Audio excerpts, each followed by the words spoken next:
Hello everyone, medical knowledge में आपका स्वागत है। आज का हमारा टॉपिक है हील इफ़ेक्ट। हील इफ़ेक्ट पे हम बात करेंगे। तो सबसे पहली बात हम ये करते हैं कि हील इफ़ेक्ट हमें कहाँ देखने को मिलता है। जब हम एक्सरे का प्रोडक्शन करते हैं, एक्सरे हमारी प्रोड्यूस हो गई और जब ये एक्सरे हमारी प्रोड्यूस होती है तो जो बीम हमारी होती है जिसे हम डायग्नोस्टिक में यूज़ करते हैं, उस बीम के अंदर ये हमें इफ़ेक्ट देखने को मिलता है। ठीक है, तो इसीलिए हम इसको एनोड हील इफेक्ट भी कहते हैं। क्या कहते हैं? एनोड हील इफेक्ट भी कहते हैं। तो आइए हम इसकी जो है डेफिनेशन देख लेते हैं क्या होती है। तो डेफिनेशन इसकी है, anode heel effect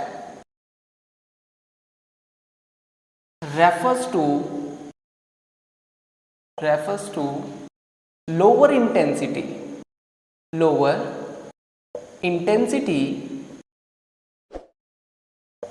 towards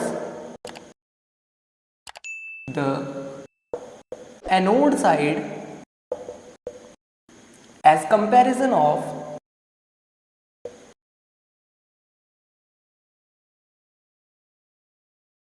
cathode side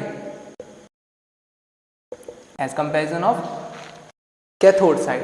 क्या होता है कि हमारे पास में इस डेफिनेशन से हमें ये पता चलता है कि हमारा जो एनोड हील इफेक्ट है, जो हमारा एनोड हील इफेक्ट है, उसके अंदर पे लोअर इंटेंसिटी जो होती है वो किधर की तरफ होती है? Towards the anode side. किधर की तरफ होती है? एनोड साइड की तरफ होती है। अब ये लोअर इंटेंसिटी है तो इसका मतलब कि हमारी हायर इंटेंसिटी भी कहीं पे होगी। तो इसके अंदर पे लोअर इंटेंसिटी है एनोड की साइड और उससे ज़्यादा इंटेंसिटी है हमारे किधर? कैथोड साइड पे। तो कैथोड साइड पे हमारी ज़्यादा एनर्जी होती है, ज़्यादा इंटेंसिटी होती है। एनोड साइड पे हमारी कम इंटेंसिटी होती है और कम एनर्जी होती है। अब ये कैसे होता है, इसका पूरा एक मैकेनिज्म है। तो आओ हम इसे पहले डायग्राम से समझने की कोशिश करते हैं। क्या करते हैं?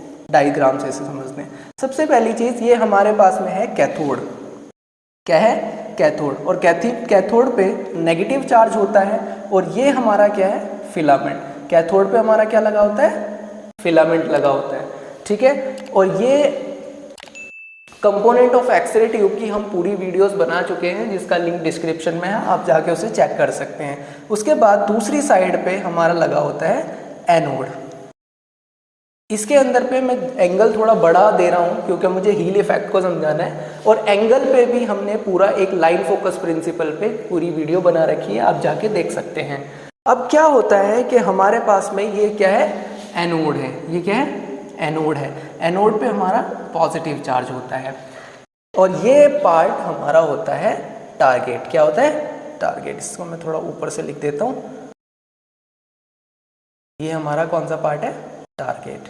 टारगेट हम कौन से पार्ट को कहते हैं? जहाँ पे डायरेक्ट जाके हमारे इलेक्ट्रॉन स्ट्राइक करते हैं, वो हमारा टारगेट होता है।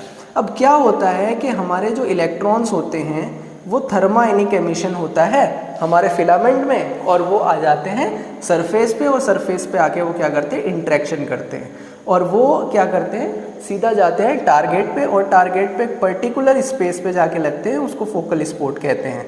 ठीक है, तो अब क्या होता है, और ये फोकस जो होते हैं, ये फोकस बाय फोकसिंग कप, उस पर पूरा हम एक प्रोडक्शन ऑफ एक्सरे पे पूरी बात कर चुके हैं। अब क्या होता है कि जो हमारे इलेक्ट्रॉन्स हैं जो फिलामेंट से जाते हैं कैथोड टारगेट की तरफ, एनोड का टारगेट की तरफ, तो वहाँ पे क्या होता है? इंटरेक्शन करता है। और ये ऐसे ही नहीं चले जाते कि वो वहाँ से निकले और चले जाते हैं। इसमें हाई पोटेंशियल हम यूज़ करते हैं, इसमें हाई वोल्टेज हम लगाते हैं, और हाई वोल्टेज लगाते हैं, हाई पोटेंशियल इसमें बनता है, जिससे क्या होता है? हमारे जो इलेक्ट्रॉन्स होते हैं वो फिलामेंट से निकलते हैं और डायरेक्ट टारगेट पे स्ट्राइक करते हैं, और फोकस होता है बाय फोकसिंग कप, जो यहाँ पे कुछ इस तरीके से इसके ऊपर पे लगा होता है। अब क्या होता है? जो इलेक्ट्रॉन्स होते हैं, ये इलेक्ट्रॉन्स इतना सरफेस पे इंटरेक्शन ना करके मैक्सिमम इंटरेक्शन टारगेट के कुछ डेप्थ में करते हैं। क्या, कहाँ पे करते हैं? टारगेट के कुछ डेप्थ में करते हैं। तो क्या होता है कि इलेक्ट्रॉन जो होते हैं वो टारगेट मटेरियल पे लगते हैं और टारगेट मटेरियल के कुछ डेप्थ में चले जाते हैं, और वहीं से ही एक्सरे का मैक्सिमम एक्सरे का प्रोडक्शन होता है। अब क्या होता है कि जब एक्सरे का प्रोडक्शन हुआ तो यहाँ से हमारी जो रेज है वो रेज यहाँ से क्या होगी, बाहर की साइड आएगी, ठीक है ना। इस तरीके से हमारी जो रेज है वो बाहर की साइड आएगी। अब क्या होता है, यहाँ पे हम बात कर रहे हैं हमारे किसकी, हील इफेक्ट की। हील इफेक्ट में क्या होता है कि हमें यहाँ पे देखने को मिलता है कि जब एक्सरे का प्रोडक्शन होता है, मान लीजिए ये हमारा एक्सिस पॉइंट है, इसको भी हम ड्रॉ कर देते हैं नीचे पे, ठीक है ना। ये हमारा क्या है, एक्सिस पॉइंट है, और एक्सिस पॉइंट पे हमेशा हमारी 100% एनर्जी होती है, इसको हम एक्सिस पॉइंट लिख देते हैं, ठीक है ना। अब क्या होता है कि यहाँ पे आपको देखने को मिल रहा होगा, ये हमारा एनोड वाला पार्ट, इसको हम ए डिनोट कर देते हैं, इसको हम कैथोड वाला पार्ट। अब यहाँ से ये जो एनोड बीम है, एनोड साइड की जो बीम है, उसको टारगेट के अंदर पे बहुत ज़्यादा ट्रैवल करना पड़ रहा है। क्या करना पड़ रहा है, टारगेट के अंदर पे बहुत ज़्यादा ट्रैवल करना पड़ रहा है, जिसकी वजह से यहाँ पे क्या हो रहा है कि ये जो फोटोन है हमारा, क्या है, फोटोन। कौन सा फोटोन, एक्सरे फोटोन, क्योंकि अब एक्सरे का प्रोडक्शन हो चुका है ना, एक्सरे प्रोड्यूस हो चुकी है, तो अब इसको हम फोटोन कहेंगे। यहाँ तक ये इलेक्ट्रॉन था, तो अब ये इंटेंसिटी किसकी होगी, एक्सरे फोटोन की इंटेंसिटी होगी, एनर्जी जो होगी एक्सरे फोटोन की एनर्जी होगी। तो अब ये क्या होगा कि यहाँ पे इसको जब मटेरियल के अंदर पे ट्रैवल करना पड़ेगा, तो ये मटेरियल के अंदर पे इंटरेक्शन प्रोसेस करेगा। क्या करेगा, इंटरेक्शन करेगा। दैट मीन कि हमारे पास में क्या होगा, कोई मटेरियल जब जब कोई भी एनर्जी फोटोन किसी मटेरियल में ट्रैवल करके जाता है तो वो अपनी एनर्जी लॉस कर देता है। क्या कर देता है, लॉस। अब लॉस ऐसे तो नहीं होता कि कहीं पे कुछ भी लॉस हो गया, उसको क्या करना पड़ता है, मतलब क्या होता है उसके अंदर पे प्रोसेस, क्या होता है कि वो इस वाले इलेक्ट्रॉन के साथ, एटम के साथ में इंटरेक्शन, मटेरियल के अंदर पे एटम ही होंगे, तो अब वो क्या होगा कि उसके साथ में इंटरेक्शन करेगा और एनर्जी क्या होती चली जाएगी, लॉस होती चली जाएगी, है ना। तो अब क्या हो रहा है कि इसके अंदर पे एनोड की साइड में, जो एनोड की तरफ बीम आ रही है एक्सिस पॉइंट से एनोड की तरफ, तो ये मैक्सिमम ट्रैवल कर रही है, मतलब बहुत ज़्यादा ट्रैवल कर रही है किसके अंदर पे, कैनोड मटेरियल के अंदर पे, जो एनोड तरफ की एनर्जी है वो ज़्यादा ट्रैवल कर रही है as comparison to cathode side. अब कैथोड की अगर बात करें तो कैथोड में सिर्फ यहाँ से लेके यहाँ तक की ही इसके अंदर पे इंटरेक्शन हो रही है ना, मतलब हो तो उधर भी रही है लेकिन ज़्यादा किधर की तरफ हो रही है, हमारे एनोड की साइड में। तो एनोड की बीम ज़्यादा इंटरेक्शन कर रही है, तो दैट मीन कि इसका एनोड के अंदर पे इसकी एनर्जी ज़्यादा इंटरेक्शन करने की वजह से कम हो जाती है। क्या हो जाती है, कम हो जाती है। तो इसी वजह से हमें यहाँ पे क्या होता है कि एनोड की साइड पे हमें एनर्जी कम मिलती है और कैथोड की तरफ पे हमें एनर्जी ज़्यादा मिलती है। अब यहाँ पे क्या होता है, मैं सिर्फ एक रफली समझाने के लिए क्या कर रहा हूँ कि मान लीजिए यहाँ से लेके इस वाली जगह से लेके यहाँ तक हमने 20 सेंटीमीटर का कोई एक जगह ली, है ना। तो यहाँ तक मान लीजिए कि ये हमारे पास में जो जगह है ये हमारी 20 सेंटीमीटर है। अब 20 सेंटीमीटर पे अगर कैथोड में हमें क्या है 70% एनर्जी मिल रही है, अगर हमारे पास में हम पूरी बीम को कर रहे हैं, अभी हमने फील्ड का कोई नहीं मेजरमेंट किया ना एफएफडी का कोई मेजरमेंट किया, हम एफएफडी का मेजरमेंट तो खैर हम यहाँ पे ले ही रहे हैं 20 सेंटीमीटर, लेकिन सिर्फ मैं यहाँ पे कोई फील्ड सिलेक्शन हमने नहीं किया है, तो हम सिर्फ बात कर रहे हैं इंटेंसिटी पे कि कौन सी इंटेंसिटी हमें कहाँ पे कितनी मिलेगी। ये कंप्लीट इंटेंसिटी, हमने कोई सिलेक्टेड एरिया नहीं किया है। तो अब यहाँ पे क्या है कि हमारे पास में 20 सेंटीमीटर जो है, अगर हमें कैथोड साइड में 20 सेंटीमीटर में 70% एनर्जी मिल रही है एनोड साइड में, तो वहीं पे ही अगर हम जाते हैं तो अगर हमें 70% एनर्जी चाहिए तो कम से कम ये हमारी डबल हो जाएगी, या फिर हम ये कह लें कि 35 सेंटीमीटर या 40 सेंटीमीटर पे हमें 70% एनर्जी मिलेगी कैथोड साइड में। तो अब हमें समझ में आ रहा है, अगर हम 20 सेंटीमीटर पे ही जाके देखेंगे तो वहाँ पे हमारे पास में हमारी एनर्जी या तो 95% मिलेगी या 90% मिलेगी। दैट मीन कि हमारे पास में हमारी एनर्जी जो है वो एनर्जी एनोड साइड में जल्दी ख़त्म हो जा रही है as comparison to cathode side. अब हम बात करते हैं कि इसके पास में इसके कुछ फैक्टर्स होते हैं। क्या होते हैं, इसके कुछ फैक्टर्स होते हैं जिस पे डिपेंड करता है कि कौन सी चीज़ किससे हम इसको क्या कर सकते हैं, कंट्रोल कर सकते हैं, कौन सी चीज़ इस पे इफेक्ट डालेगी और कौन सी चीज़ इस पे इफेक्ट नहीं डालेगी। तो अगर हम बात करें हमारे किसकी, फैक्टर्स की, फैक्टर्स, तो फैक्टर्स पे 3 चीज़ें इसमें डिपेंड करती हैं। सबसे पहले एनोड एंगल, कौन डिपेंड करता है? Anode angle. दूसरा इसके अंदर पे जो होता है वो होता है FFD, ठीक है। तीसरा FFD जो यहाँ पे है वो है focus to film distance, focus to film distance. तीसरा जो हमारे पास में है वो है हमारा फील्ड साइज। क्या है? Field size. अब सबसे पहले हम एनोड एंगल को बात करेंगे, एनोड एंगल पे बात करेंगे।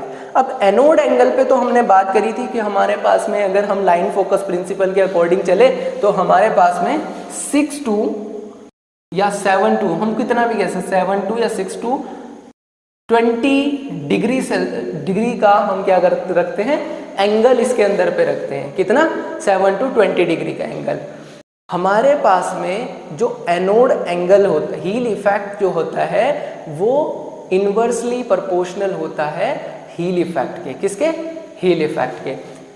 बात समझ लीजिए क्या होता है कि हमारे पास में जो हील इफेक्ट होता है, मतलब एनोड एंगल की अगर हम बात करें, मतलब अगर आप एनोड एंगल को क्या करोगे?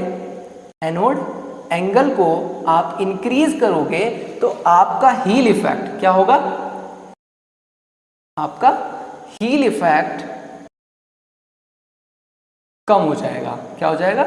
हील इफेक्ट डिक्रीज हो जाएगा। लेकिन अगर आप एनोड एंगल को कम करते हो, एनोड एंगल को अगर आप कम करोगे तो हील इफेक्ट आपका ज़्यादा हो जाएगा। ऐसा क्यों होता है? क्योंकि जितना एनोड का आप एंगल इंक्रीज करोगे, जैसे ये एनोड है आपका, जैसे आप ये एंगल है, अब इस एंगल को अगर आप बढ़ाते चले जाओगे, क्या करते चले जाओगे? बढ़ाते, तो इसका जो स्टेपर है वो बढ़ता चला जाएगा। क्या होता चला जाएगा? बढ़ता चला जाएगा। मतलब ये ऐसे ऐसे ऐसे होता चला जाएगा, और जितना ज़्यादा होगा तो इसके अंदर पे क्या होगा? इंट्रैक्शन का मतलब अगर मैं इसको ये बोलूँ, ये जितना ज़्यादा ऐसे होगा उतना ज़्यादा इसके अंदर पे कम इंट्रैक्शन, कम ट्रैवल करना पड़ेगा। अगर आप इसको बिल्कुल इस तरीके से आप इसको रखते हो तो यहाँ से एक्सरे का जो प्रोडक्शन हो रहा है कुछ इस तरीके से, तो इसको क्या करना पड़ रहा है? ट्रैवल ज़्यादा करना पड़ रहा है एज कंपेरिजन टू एंगल ज़्यादा रखने से ना। तो जितना ज़्यादा आप एंगल रखोगे उतना ज़्यादा क्या होगा? इसके अंदर पे इंट्रैक्शन प्रोसेस, ज़्यादा इंट्रैक्शन प्रोसेस ज़्यादा होगा, जिसकी वजह से इसके अंदर पे हील इफेक्ट हमारा इंक्रीज हो जाएगा, जिससे क्योंकि जितना ज़्यादा इंट्रैक्शन उतनी ज़्यादा एनर्जी लॉस होगी। उसके बाद में हम बात करते हैं FFD का। FFD क्या होता है? Film to focus to film distance. तो अब इसके अंदर पे हम 2 चीज़ें ले लेते हैं। 2 चीज़ें क्या लेते हैं? सबसे पहली चीज़ कि हमारे पास में यहाँ से लेके यहाँ तक हम सबसे पहले लेते हैं 40 इंचेस डिस्टेंस। 40 इंचेस डिस्टेंस का मतलब ये होता है कि 3 फीट। अब ये जो 3 फीट हमारे पास में है, इस पे मैक्सिमम एक्सरे किए जाते हैं, चेस्ट के एक्सरे छोड़ के या फिर नी का मर्चेंट एक्सरे छोड़ के या नी के मैग्निफिकेशंस वाले एक्सरे छोड़ के मैक्सिमम एक्सरे हमारे 3 फीट पे किए जाते हैं, जिसको हम 40 इंचेस कहते हैं, या हम उसको 102 सेंटीमीटर भी कहते हैं। अगर हम इसकी बात करें तो इतने पे अगर हम देखें तो क्या होता है कि इसका मैकेनिज्म ये कहता है कि अगर आप 40 इंचेस पे देखते हो तो एनोड की साइड और हील इफेक्ट के अकॉर्डिंग, लाइन फोकस प्रिंसिपल के अकॉर्डिंग आपने अपना क्या रखा हुआ है? एनोड रखा हुआ है। तो इसके अंदर पे 40 इंचेस में एनोड की साइड पे आपको जो एनर्जी मिलेगी वो एनर्जी होगी आपकी 73%, और कैथोड की साइड पे 40 इंचेस पे अगर आप देखते हैं तो आपके पास में जो एनर्जी होगी वो होगी 105%। कितनी होगी? 105%। लेकिन यहाँ पे हम एक चीज़ कांस्टेंट कर देते हैं, और वो कांस्टेंट ये है हमारा field size. Actually field size is depend on, जैसे हम कैसेट हमारे पास में होती है, या तो 14-17 की कैसेट हम ले लेते हैं, है ना, 14x17, 14-17 की कैसेट अगर हमने यहाँ पे ले ली तो मतलब अब हम इस फील्ड को कांस्टेंट रखना चाहते हैं, इसको हम बढ़ाएंगे नहीं। अगर हम FFD को इंक्रीज करते हैं तो फील्ड साइज को हम इंक्रीज नहीं करेंगे, तो हमें एक्चुअल में FFD पता चल जाएगा। इसीलिए मैं इन दोनों का कॉम्बिनेशन आपको समझा देता हूँ। इसके अंदर पे क्या होता है कि अगर हमने इसको, मैं लिख देता हूँ, फिल्म साइज अगर हमारा कांस्टेंट रहता है तो अब क्या होता है कि अब मैं थोड़ा सा फोकल इसको FFD को इंक्रीज करके देखता हूँ। तो अब मैंने जो FFD है वो कर दिया कितना 72 इंचेस, दैट मीन कि 6 फीट, कितना 6 फीट, इसको हम कहते हैं 182 सेंटीमीटर, कितना 182 सेंटीमीटर। अगर 6 फीट की बात करी जाए तो 6 फीट पे हमारे पास में क्या होता है, क्या होता है कि हमारी जो, क्योंकि अब हमारे पास में मान लीजिए कि ये हमारा एक 14-17 की कैसेट थी, ये हमारी क्या थी 14-17 की कैसेट थी, और इसके अंदर पे जो हमारी एनर्जी आ रही थी वो एनर्जी कुछ डायरेक्टली इस तरीके से आ रही थी। अब क्या होगा कि हमने फील्ड साइज तो इतना ही रखना है, लेकिन अब हमारे पास एक्सरेज होगी, वो एक्सरेज ऐसे स्प्रेड हो जाएगी, क्या हो जाएगी स्प्रेड हो जाएगी। मतलब कि हमारे पास में क्या होगा, सिर्फ हम डिस्टेंस बढ़ा रहे हैं, क्या कर रहे हैं डिस्टेंस बढ़ा रहे हैं, और डिस्टेंस कितना बढ़ा रहे हैं 72 डिग्री, कितना सॉरी कितना डिस्टेंस बढ़ा रहे हैं 72 इंचेस हम इंक्रीज कर देते, 40 इंचेस से 72 इंचेस हम कर दे रहे हैं। लेकिन हमने यहाँ पे क्या चेंज नहीं करा है, हमने यहाँ पे चेंज फिल्म साइज को यहाँ पे चेंज नहीं करा है। तो अब हम यहाँ पे देखेंगे कि हमारे पास में क्या हो रहा है कि जो एनर्जी है सिर्फ इस फिल्म साइज पे ही हम यहाँ पे एनर्जी काउंट करेंगे। तो यहाँ पे हमें कैथोड साइड में देखने को मिलेगा कि 102% एनर्जी, और एनोड की साइड पे जो हमें एनर्जी देखने को मिलेगी वो होगी हमारी 85% एनर्जी।